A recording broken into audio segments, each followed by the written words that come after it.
కరీంనగర్లో గణపతుల నిమజ్జనంకు సర్వం సిద్ధమయ్యాయి. 9 రోజుల పాటు పూజలు అందుకున్న వినాయకుడిని సాగనంపేందుకు ఏర్పాట్లు చేశారు అధికారులు. కరీంనగర్ జిల్లా కేంద్రంలో 3000 పైచిలకు గణపతులను ప్రతిష్ఠించారు భక్తులు. 3 చోట్ల నిమజ్జనంకు ఏర్పాట్లు చేశారు. దీనిపై మరింత సమాచారం కరీంనగర్ జిల్లా మానకొండూరు చెరువు నుంచి వెంకటేష్ అందిస్తారు.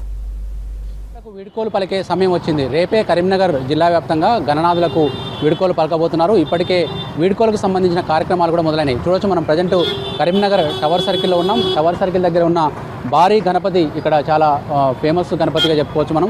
ఇట్లాంటి భారీ గణనాథులన్నీ కూడా రేపు మండపాల నుంచి సాయంత్రం పూట బయలుదేరి ఇక్కడ సమీప 3 ప్రాంతాల్లో కూడా నిమజ్జనానికి ఏర్పాటు చేశారు. ఒకటి మానకొండూరు చెరువు, రెండవది కొత్తపల్లి చెరువు, ఇంకోటి చింతకుంట దగ్గర ఉన్న కాకతీయ కెనాల్. ఈ 3 చోట్ల కూడా నిమజ్జన కార్యక్రమాలు చేయబోతూ ఉన్నారు. నిమజ్జనాలకు సంబంధించి ఇప్పటికే చెరువుల దగ్గర భారీ ఏర్పాట్లు చేశారు. భారీ క్రేన్లు ఏర్పాటు చేయడం కావచ్చు, గజ ఈతగాళ్లను ఏర్పాటు చేయడం కావచ్చు, తర్వాత పోలీసు బందోబస్తు, సీసీ కెమెరాల నిఘా, ఇవన్నీ కూడా మనకు ఏర్పాటు చేశారు. ఇక్కడ మనం ప్రజెంట్ చూస్తున్న గణనాథులు టవర్ సర్కిల్ గణనాథులు అంటారు. ఇక్కడ మొత్తం కరీంనగర్ జిల్లా కేంద్రంలో ఉన్న మెజారిటీ గణపతులన్నీ కూడా ఈ టవర్ సర్కిల్కి వచ్చి ఇక్కడ నుంచి వెళ్ళి వీడ్కోలు తీసుకొని వెళ్తూ ఉంటాయి. ఓవరాల్గా మనకు కరీంనగర్ జిల్లా వ్యాప్తంగా 2931 విగ్రహాలు ఏర్పాటు చేస్తే కరీంనగర్ టౌన్లోనే 513 ఏర్పాటు చేశారు. ఇప్పుడు అన్నిటికీ కూడా పోలీసులు జియో ట్యాగింగ్ ఏర్పాటు చేశారు. కరీంనగర్ నగరంలోని ప్రధాన వీధుల గుండా కరీంనగర్ టవర్ సర్కిల్కి చేరుకున్న తర్వాతనే నిమజ్జనానికి గణపతులు తరలిపోతూ ఉంటాయి. చూడొచ్చు, మనం ఇప్పుడు ప్రధానంగా టవర్ సర్కిల్కి వచ్చే మార్గాలు ఇక్కడ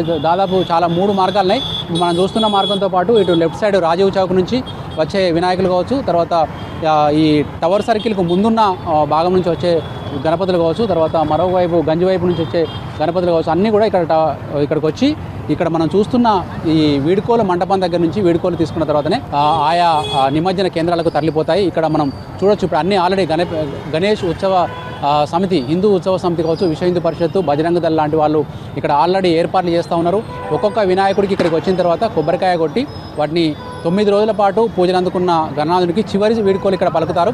ఇక్కడ నుంచి వెళ్ళి బయలుదేరి నిమజ్జనానికి తీసుకెళ్తారు. అయితే కరీంనగర్లో ఓవరాల్గా మనం ఇప్పుడే చెప్పుకున్నట్టుగా 8 అడుగుల కంటే ఎక్కువ ఉన్న విగ్రహాలు చాలా పెద్ద సంఖ్యలో ఉన్నాయి. దాదాపు 418 విగ్రహాలు ఉన్నాయి. దీన్ని 3 జోన్లుగా విభజించారు. ఒక్కొక్క జోన్ పరిధిలో కొన్ని ఏమో మనకు భారీ విగ్రహాలు ఏవైతే ఉన్నాయో 8 అడుగుల కంటే ఎక్కువ ఉన్న విగ్రహాలన్నీ కూడా మానకొండూరు చెరువు దగ్గర నిమజ్జనం చేయాలని చెప్పి నిర్ణయించారు. ఆ మేరకు మంటప నిర్వాహకులకు పోలీసులు ఆల్రెడీ వాళ్ళకి ఇన్ఫర్మేషన్ ఇచ్చారు. వాళ్ళంతా కూడా రేపు ఇక్కడికి వెళ్ళి బయలుదేరి మనకు కమాన్ మీదుగా అలుగునూరు మీదుగా అటు లేదంటే రోప్ బ్రిడ్జి మీదుగా మనకు మానకొండూరు తరలిపోవాల్సి ఉంటుంది. కొన్ని కోర్టు చౌరస్తా నుంచి అవతల వైపు వావిలాలపల్లి కావచ్చు, కోర్టు చౌరస్తా కావచ్చు, తర్వాత అటు రేకుర్తి కావచ్చు, అట్లాంటి ప్రాంతాల నుంచి ఉన్న గణనాథులంతా కూడా కొత్తపల్లి చెరువులోకి వెళ్ళి నిమజ్జనం చేయాల్సి ఉంటుంది. ఇక తెలంగాణ చౌక్ నుంచి రామ్నగర్, పద్మనగర్, తర్వాత అటు బైపాస్ రోడ్, మనకు ఏదైతే మానేడ్ డ్యామ్ అనుకుని ఉన్న బైపాస్ రోడ్ ఉందో సప్తగిరి కాలనీ వైపు ఉన్న వినాయకులంతా కూడా మనకు చింతకుంట వైపు వెళ్ళి నిమజ్జనాలు చేయాల్సి ఉంటుంది. ఇందుకోసం పోలీసులు రకరకాల భద్రతా ఏర్పాట్లు చేశారు. ఒకటేమో సీసీ కెమెరాల నిఘా ఏర్పాటు చేశారు. కమాండ్ కంట్రోల్ రూమ్ ద్వారా కరీంనగర్ మున్సిపల్ కార్పొరేషన్లో ఉన్న కమాండ్ కంట్రోల్ రూమ్తో పాటు పోలీస్ కమిషనరేట్లో ఉన్న కమాండ్ కంట్రోల్ రూమ్ ద్వారా మనకు పోలీసులు వాళ్ళ సీసీ కెమెరాల ద్వారా ఎప్పటికప్పుడు పర్యవేక్షణ చేయబోతూ ఉన్నారు.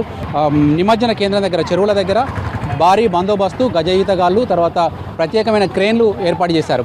అక్కడ ఎట్లాంటి అవాంఛనీయ సంఘటనలు జరగకుండా రాత్రిపూట అంతా కూడా నిమజ్జనాలు జరుగుతాయి కాబట్టి పెద్ద ఎత్తున లైటింగ్ కూడా ఏర్పాటు చేశారు. ప్రత్యేక గజ ఈతగాళ్ళను దగ్గర పెట్టి కొన్ని బోట్లు కూడా అందుబాటులో ఉంచారు. చింతకుంట దగ్గర కాకతీయ కెనాల్లో నీళ్లు వస్తున్నాయి. ఇప్పుడు మనకు ఎస్ఆర్ఎస్పీ నుంచి నీళ్లు వదులుతున్నారు కాబట్టి అక్కడ విగ్రహాలు వేసినట్టుగా తీసి పక్కకు వేసేందుకు వీలుగా అక్కడ కూడా క్రేన్లు ఏర్పాటు చేశారు. ఓవరాల్గా రేపు సాయంత్రం మొదలయ్యే నిమజ్జనము ఎల్లుండి ఉదయం వరకు కూడా సాగే అవకాశం ఉంది. అయితే పోలీసులు చాలా తొందరగా నిమజ్జనానికి విగ్రహాలను తరలించాలని చెప్పి ఇప్పటికే సూచనలు చేశారు. డీజే లాంటి భారీ సౌండ్లను నిషేధించారు. అదేవిధంగా మద్యం తాగి వచ్చే వాళ్ళు కంట్రోల్లో ఉండాలని చెప్పి పెద్ద ఎత్తున కూడా ప్రచారం చేశారు. మనకు కరీంనగర్ సిపి అభిషేక్ మోహంతి కావచ్చు, కలెక్టర్ పమేలా సత్పతి కావచ్చు, వీళ్ళంతా ఇప్పటికే నిమజ్జన ఏర్పాట్లకు సంబంధించి 3 చోట్ల కూడా పరిశీలన చేశారు. పొద్దున మంత్రి పొన్నం ప్రభాకర్ కూడా మనకు మానకొండూరు చెరువు దగ్గరికి వెళ్ళి నిమజ్జన ఏర్పాట్లు పరిశీలించారు. 9 రోజుల పాటు ఎలాంటి విఘ్నాలు లేకుండా పూజలు అందుకున్న గణనాథుడు రేపు చివరి రోజు వీడ్కోలు తీసుకొని శాంతియుత వాతావరణంలో నిమజ్జనాలు చేయాలని చెప్పి ఇప్పటికే అధికారులు కావచ్చు, ప్రజాప్రతినిధులు కావచ్చు సూచించారు. ఆ మేరకు నిర్వాహకులు కూడా పెద్ద ఎత్తున ఏర్పాటు చేశారు. అయితే కరీంనగర్లో ఒక సాంప్రదాయం ఉంది. మనకు కరీంనగర్లో ఇక్కడ పాత బజార్ వినాయకుడు ఉంటాడు. మనకు 1వ నంబర్ గణపతి అంటారు. ఆ 1వ నంబర్ గణపతికి తొలి పూజ నిర్వహించేందుకు రేపు ఉదయం ప్రత్యేక ఏర్పాట్లు చేశారు. కలెక్టర్ కావచ్చు, మిగతా అధికారులు కావచ్చు, అక్కడికి వెళ్ళి పూజలు చేస్తారు. ఆ పూజల అనంతరం ఆ గణపతికి వీడ్కోలు పలికిన తర్వాతనే మిగతా గణపతులన్నీ ఇక్కడి నుంచి మనం చూస్తున్న ఈ ప్రదేశం నుంచే ఆ వీడ్కోలు అందుకొని ఆయా నిమజ్జన కేంద్రాలకు తరలిపోనున్నాయి. కెమెరామెన్ కవికుమార్తో వెంకటేష్, V6 న్యూస్, కరీంనగర్ నుంచి.